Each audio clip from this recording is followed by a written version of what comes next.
again, baby. Sponsored by Surfshark VPN.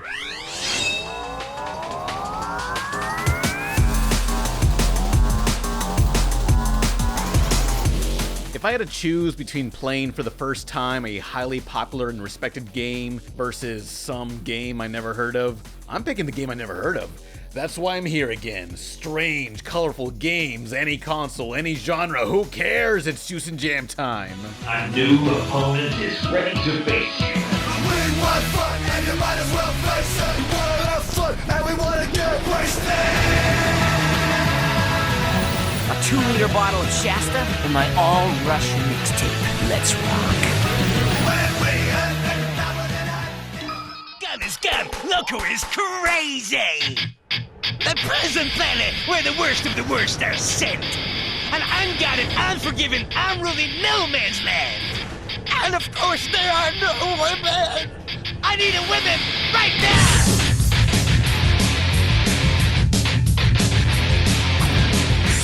How about we start off with an unreleased Xbox 360 exclusive from the developer of Final Fantasy, Kingdom Hearts, and Snoopy DS. Let's go meet Snoopy and his friends. It's Gun Loco, developed by Square Enix. Yes, that's Square. Japan at the time was trying very hard to pander to American shooter fans. Gun Loco rivals both Sunset Overdrive and me in its try-hard-to-be wacky attitude, like, oh damn, an edgy cartoon rabbit? But rabbits aren't edgy. Rabbits are supposed to be cute. What the heck? I got funk in my junk. Funk in my junk. Funk in my junk. We're motherfucking beautiful. Look out for these guys. Announced in 2010, Gun Loco was pitched as a 6 vs 6 sprint action shooter. Whatever that means. Seems like you gotta race to the finish line, get chased, shoot targets along the way, and eventually face the other team. Vehicles were gonna be a factor, and there's this sort of mirror's edge runner's vision that guides you with the glowing colorized objects. I'm sorry, what? We're motherfucking beautiful. I can't hear you. Oh, these designs. Remember the Michael Bay Transformers twins that everyone thought was kinda racist? Anyway, why is everyone's face sculpted like this? Well, the plot here is that they're all convicts on a prison planet who have to escape. Yeah, a prison planet that just conveniently looks like a warehouse district on Earth. Sure, the weird faces could be because they're aliens, but actually, this was part of a vinyl toy line. Designed by Hong Kong toy maker Kenny Wong, the game's models are very similar to his merch line, Brothers Worker, in terms of facial structure. For Gun Loco, the characters were modeled first physically as toys, and then 3D scanned into the game, which I just don't get. The figures actually look real nice and smooth, but transported into the virtual, everything looks so muddy and gross. It's like if Fortnite was made by the same people behind Gears of War. Wait a minute. So after killing an enemy, their disassembled body parts have these sort of ball joints a toy would have. They also drop this backpack, brain, what are these things? They die and drop something, a beam? I really don't know what this is, and I kind of want to hear someone's theory on what is this. Whatever. As a form of promotion, Gun Loco had a karaoke contest. Now I lay me down to sleep. I pray the Lord my gun to keep. And if I die before I wake, your gun is mine to take. I am gritty. Contestants were provided instrumentals and a lyric sheet to sing the theme song. The winner would have their cover featured in-game. Don't think too many people cared because what you just listened to is the only entry I could find. Was there that little interest?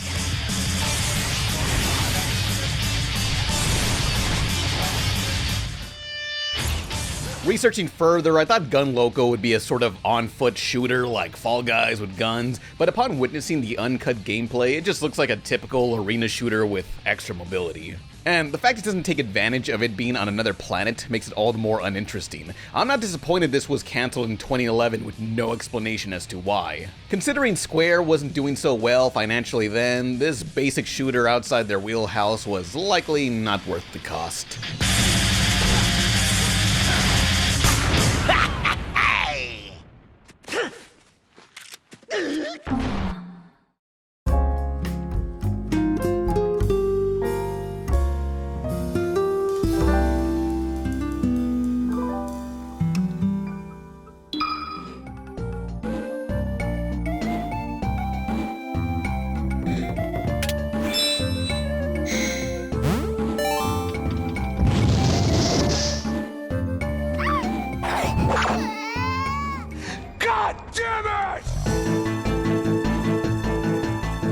Sometimes you first hear about a game in just the worst ways, like how I discovered Izuna on DS.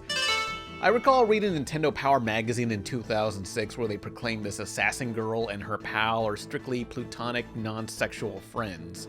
Which, odd thing to specify, like, was anyone asking? The game is rated ages 10 and up, but oh boy. Digging deeper, I found out so much of the official Izuna art is nothing but soft core doodles and anime bathhouse scenes. Hell yeah, my favorite! I got anime bath scenes Wikia as my homepage for a reason. Love Hyena ruined my life. Great anime, never watched it, only skipped to the best parts. That's what got me into Izuna, the legend of the unemployed ninja. Bitch, I was unemployed too, where's my legend? Despite the lewd art, this is a very tame dungeon crawler like Shiren or Pokemon Mystery Dungeon. It may not look like it, but it is turn-based. You take a step, they take a step as you try to survive through several floors. Just like most improv comedy, every dungeon is randomly generated and brutally painful to get through. The game is unforgiving as a roguelike. A roguelike? No, come back, this was before every indie developer made them. Should you let Izuna die, her death will take away all your money, items, and weapons. Did you find an overpowered katana slicing down your enemies? Well, don't get too attached. I lost my weevil. The only thing you do keep after death are experience points leveling up your stats, so grind for your life, Charlie Brown. The amount of enemies and traps scattered in the later floors is so damn excessive.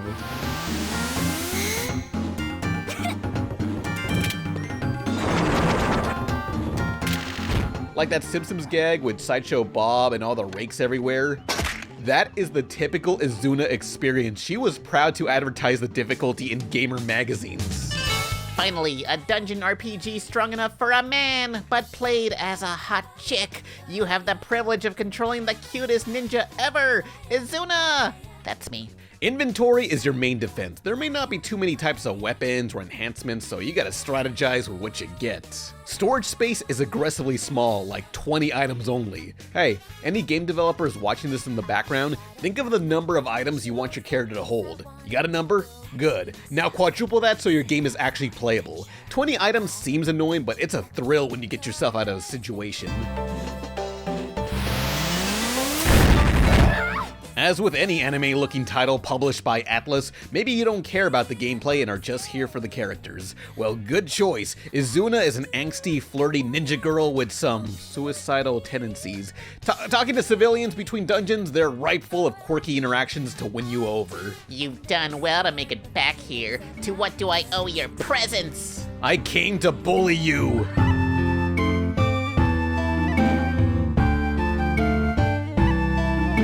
Hey, buddy, just stop moving. I need to talk to you. Please, I just need to talk to you. Please, I need to complete my mission. Just need to talk to you. Please, stop moving. Come on, just stop. Stop! Izuna DS. It's brutal and grind heavy. Kinda simple with a limited variety of items, but I enjoyed it. If you don't like that, stick to Pokemon Mystery Dungeon, kid. This is for assigned men who ain't afraid to be ninja girls. HRT is the way to be.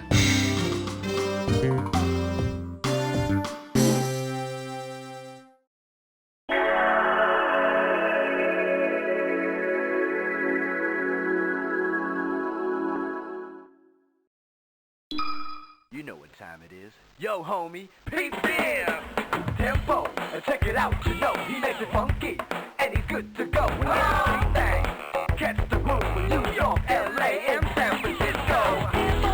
The house tonight, you know it's gonna move your mind. The groove is out of sight. The groove is out of sight. As funky as you wanna be.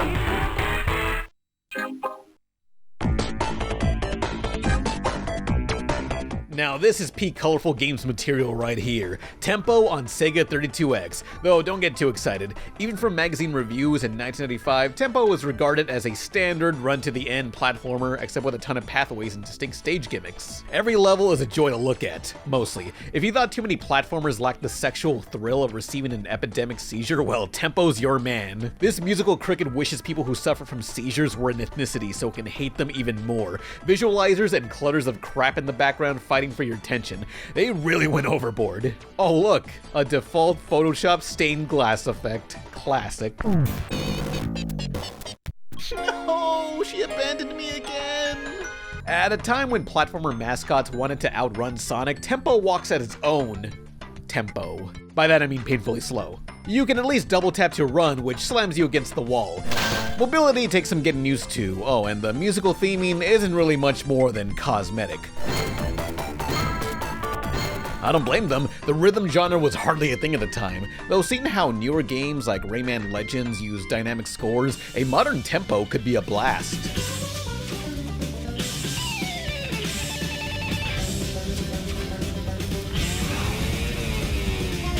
The music may not correlate to the gameplay much, though Tempo did give us these minigames that may or may not have inspired Rhythm Heaven? Possibly?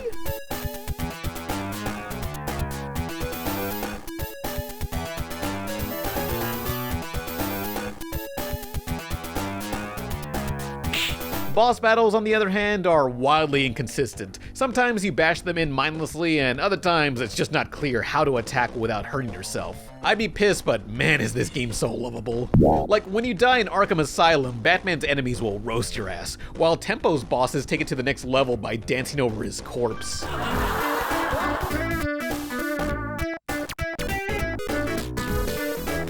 Tempo will not stand for this and will kill his enemies in their sleep.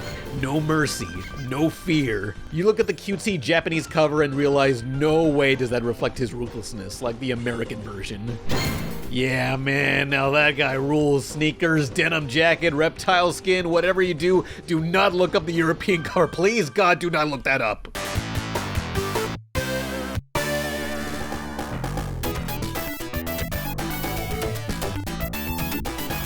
A stylish game, but Tempo was buried under so many other platformers. Plus, to play it, you need a Sega Genesis and a 32X add-on. But hey, it got a few sequels, so maybe those will be better should I cover them some other time. We'll be back with more strange, colorful games after this. Please do not block the doors. Allow people to exit.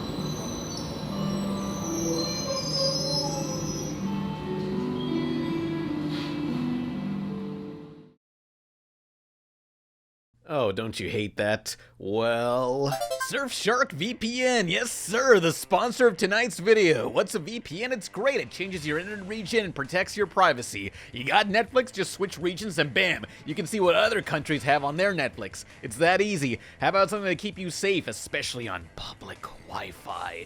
Nothing can stop you. Use the code RebelTaxi to get 83% off and 3 months free. You got a 30-day money-back guarantee. Oh, what, you got an incognito window on your browser? Wow, that's completely useless. Surfshark VPN, it's got clean web. This thing will block malicious ads, trackers, and malware. Don't trust an internet provider, trust Surfshark VPN.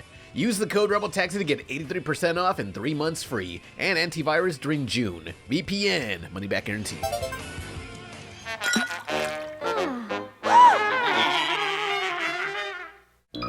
Yo, here's what's happening. The awesome tunes are waiting for you. A whole lot of fun and exciting surprises like secret characters. It's all starting, so get it together. Are you ready? Go! いつもレースの前にはウキウキしてるけど焦ってるのつぶしでしょ Living in America with a PS1, you may have played Motor Toon Grand Prix from 1996. It was a Toontown-inspired kart racer. Much like Roger Rabbit, all these cars twist and bend to the direction you're driving. Like, damn girl, back that ass up. Good game, yet over in Japan and Europe, that same game was actually a sequel to another entry we never got.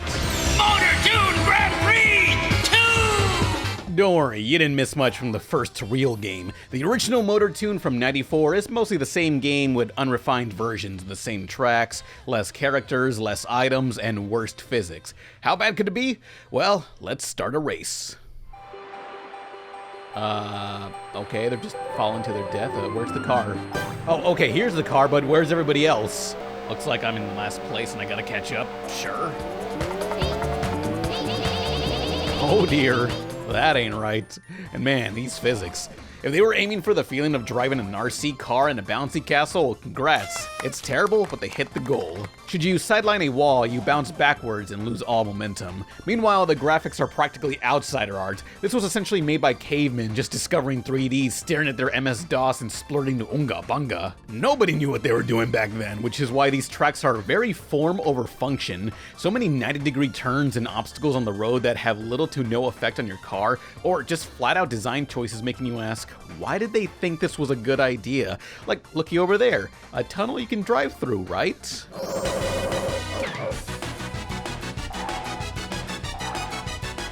Well, never mind, it was just a painting of a tunnel. Wile E. Coyote strikes again. Any alternate paths seem completely useless or slow you down. This vaporwave hell track is one of the worst in the racing genre. Such as here, I'm going the right way and... No, I'm not. Oh, good. The sticky car physics pushed me in the right direction. One problem fixes the other. Now that's how to deal with your issues. Stop getting drunk and start tweaking on heroin instead. So, Motor Toon gives you all these tracks, but only 3 are actually interesting set pieces. The rest are just basic, flat raceways with random assets tossed about. Hey, watch it. Better than nothing. Now, as a kart racer, how many item pickups are there in this game? 2. That's it. A devil icon that does nothing, or an angel icon. Upon the Lord's blessing, this angel gets you out of your car to book it faster than Pizza Hut's reading program. But if that's not enough to win the race, your character is forever sentenced to the local bowling alley's carpet dimension. Enjoy the scratchy carpet, you sick freak.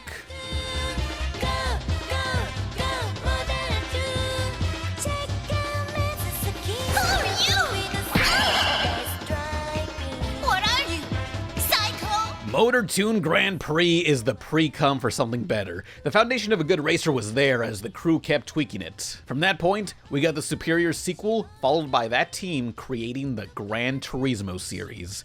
Yes, Sony's biggest racing franchise came from such a clunky first attempt by many of the same programmers. That'd be amazing, but Turismo has realistic graphics, so I just don't care.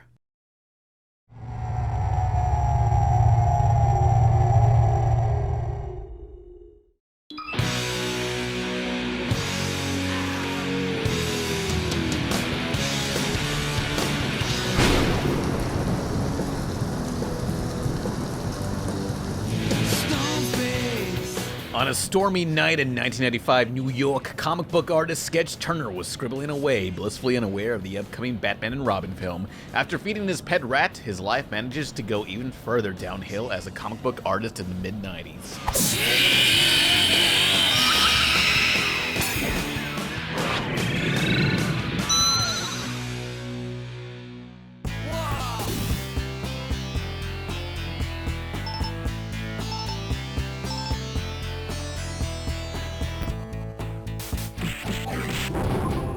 Suddenly, Sketch was transported into the very issue he was drawing. Unfortunately, he can't plow this computer hacker chick quite yet, so he must go on a single-player beat-em-up adventure through the Comic Zone, hence the name on Sega Genesis. They say a good book is an adventure in itself. I say that's stupid.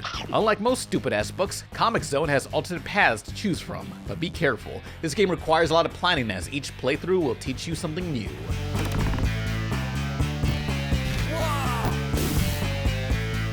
Okay, let's try that again.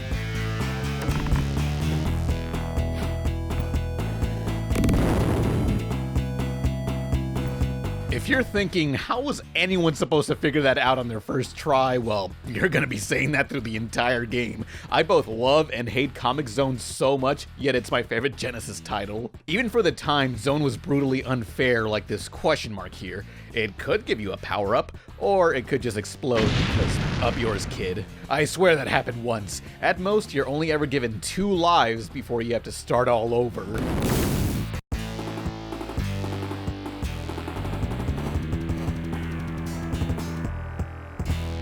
In this beat-em-up, punching inanimate objects such as boxes or metal doors actually hurts you. Remember, you're a mortal human brought into this fantasy world, so you have to work smart, not hard. That's where resource management comes in. Knives, bombs, even your pet rat roadkill can help. There's plenty of moments where I used an item and realized later, I should have saved this. Whoops.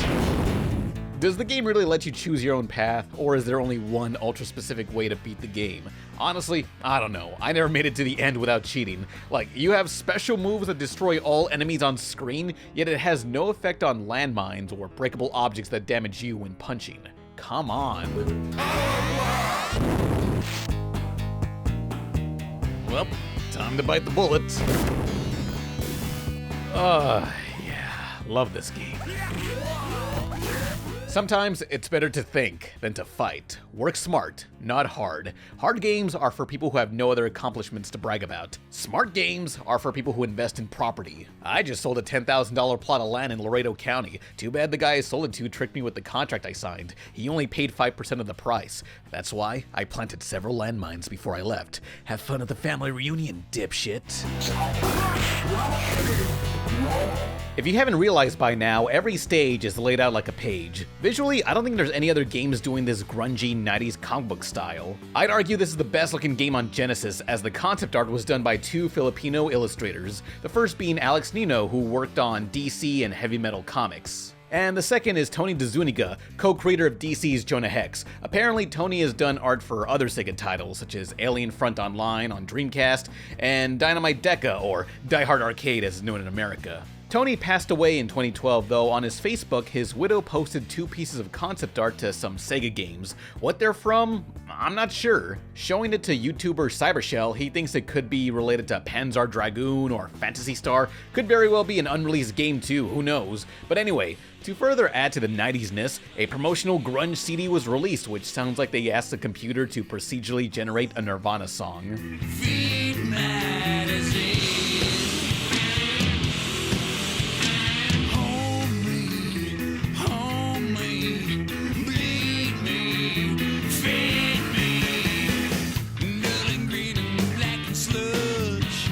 Right from the early stages of development, the team had a clear vision of what they wanted in this mock-up trailer. Many of the elements I praised are there, except the hero Sketch Turner was named Joe Pencil and looked like a Captain N cameo. Are you kidding me with these damn shorts? I could kick this guy's ass. While it being dumped out late into the Genesis life cycle, Comix Zone did not sell well, nor did the Sega Saturn 3D pitch go anywhere. It's divisively challenging, but its mixture of style, combat, and resource management is something that no other game has ever replicated. Sega really hasn't done anything with this franchise beyond dumping it on the annual Sega Buttfucks Collection number 50, or making a terrible Game Boy Advance port with different music and a 2-player fighting mode featuring only one selectable character?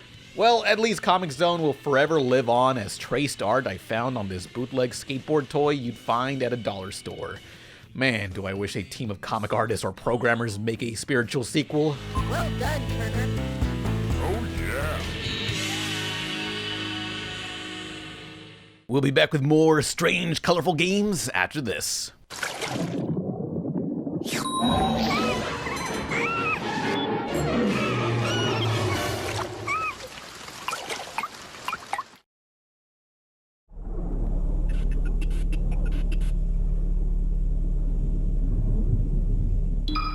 Now, only Musashi can thwart the mad designs of a ruthless corporation.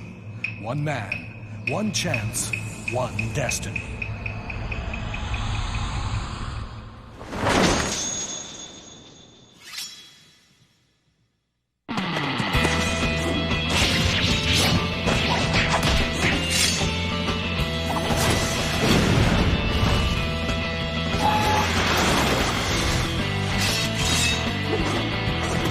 Oh man, your eyes ain't fooling you. Here's a PS2 game with an introduction by Gainax Studios and directed by Hiroyuki Emaishi, known for Dead Leaves, Promare, Pantrain, Stock Exchange, Kill, Lactate, Kill, Tangy, Tasty, Gooey Lagoon, and so much more. It's also storyboarded by one of his heroes, Yoshinori Kaneda, influential animator said to have pioneered this dynamic pose-to-pose anime style. Without him, there'd be no Gainax, no Trigger. All this flair to introduce Musashi, Samurai Legend.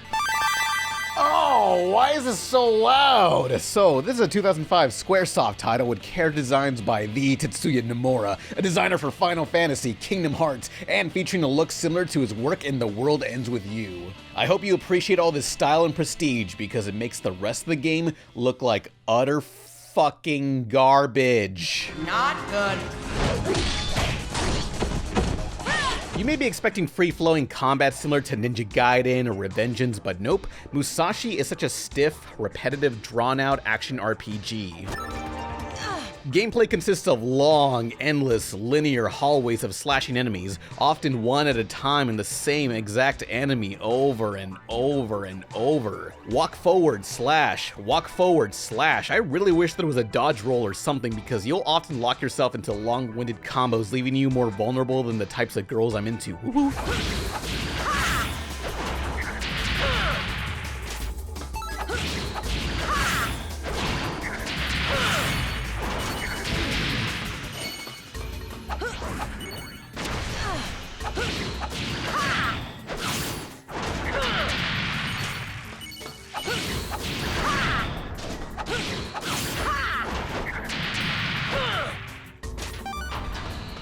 Sometimes, after you're done with such a monotonous level, you have to replay most of the same level again, like about half of it, until it eventually branches off with a new location. It's so damn slow, and leveling up takes an eternity. The camera cannot center properly even with the damn lock on. It's just a one-button combo you'll be spamming. You have a second sword attack, but it takes so damn long to swing it or switch it out that it's not worth using. But here's a new gimmick. You can learn new skills. All you gotta do is lock onto an enemy, wait for your meter to charge. Once ready, strike when you're about to strike when you're about to take the hit.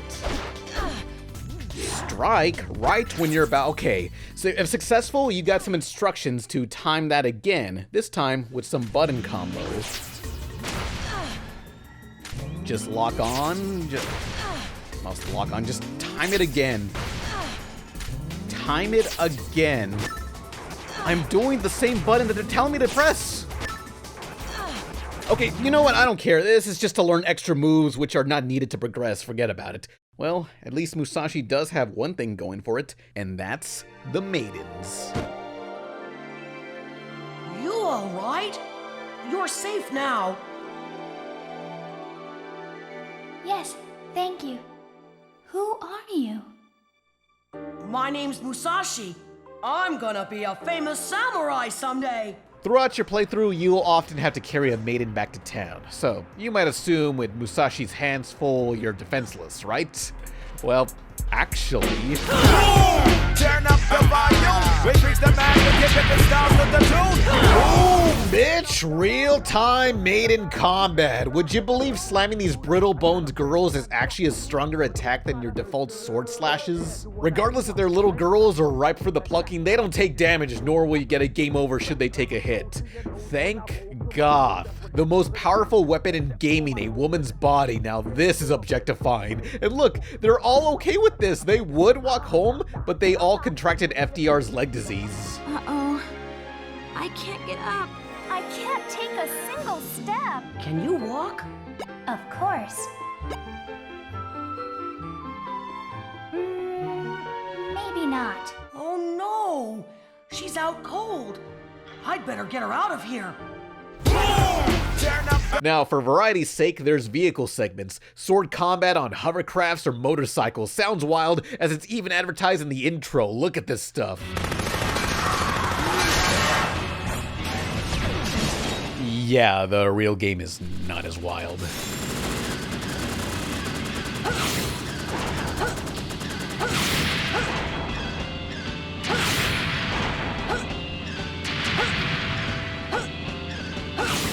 Hey, remember the bridge chase in 007, Everything or Nothing, the best Bond game?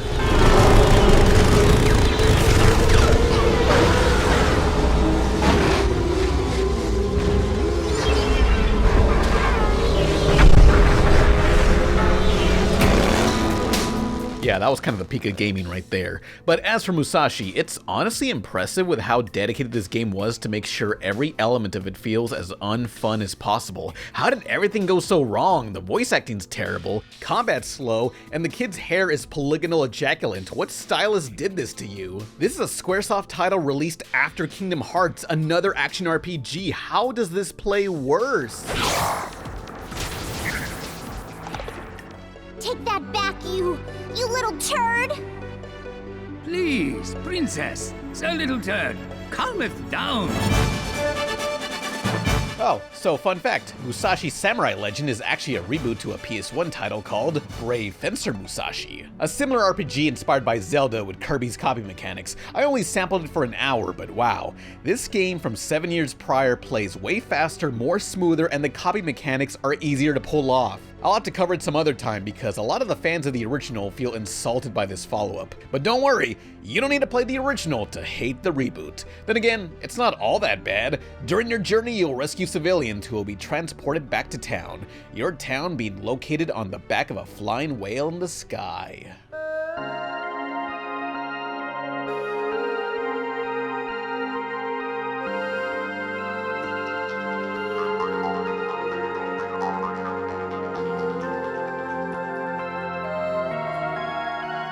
Moored within the intestinal tract is a shopping plaza where the more civilians saved, the more shops open up. Despite the game's quality, the vibe of this sort of fantasy mall keeps me coming back. I'm intrigued by what gets added over time. Unfortunately, there's no Hot Topic type shop for new outfits. Such a missed opportunity, but really, more games need to make shopping malls their hub maps. It's just so authentic. Most of the stores are closed, and there's no penalty for bringing a sword.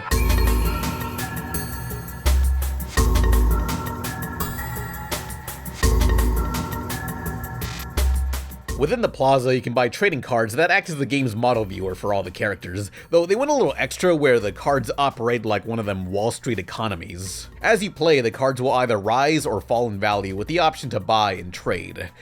Who the hell studies this feature? Yeah, teach your kids to be a depressed stockbroker at a young age. Golly. Well, actually, I wish I practiced here first. You see, right before the economy collapsed, I invested about $180,000 of my dad's retirement into Dogecoin. Wait, guys, update! I finally figured out the copy mechanics. 6 hours after it was explained. So, when you strike as they strike, you get instructions on what to do, right? Well, the way it's worded, I thought you'd have to parry again with the listed command. But oh no, this whole time, you had to press this command on the same text box you're reading.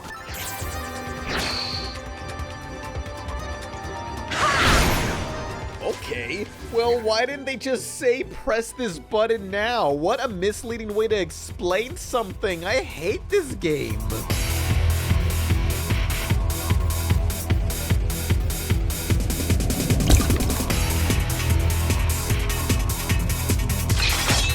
What a disappointment. I remember seeing this guy in Game Informer magazine thinking he was so cool, like I wanted to draw in that style, but I didn't have a PS2 at the time, so I completely forgot about Musashi, and despite me watching endless game reviews, I've never seen anyone ever cover this. While at a local retro game store months ago, I was shocked to be reunited with this game and bought it. I was so excited to play it only to realize nobody talks about Musashi's Samurai Legend for a reason. At least it looked cool. Frickin' Shaman King looking ass.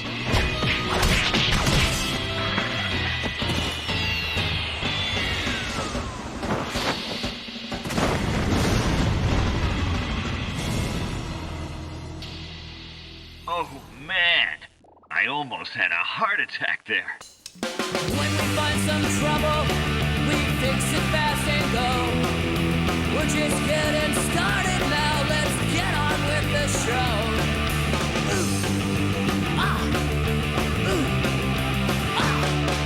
The future ain't tomorrow, now the changes have begun. We gotta get a handle on some complicated fun.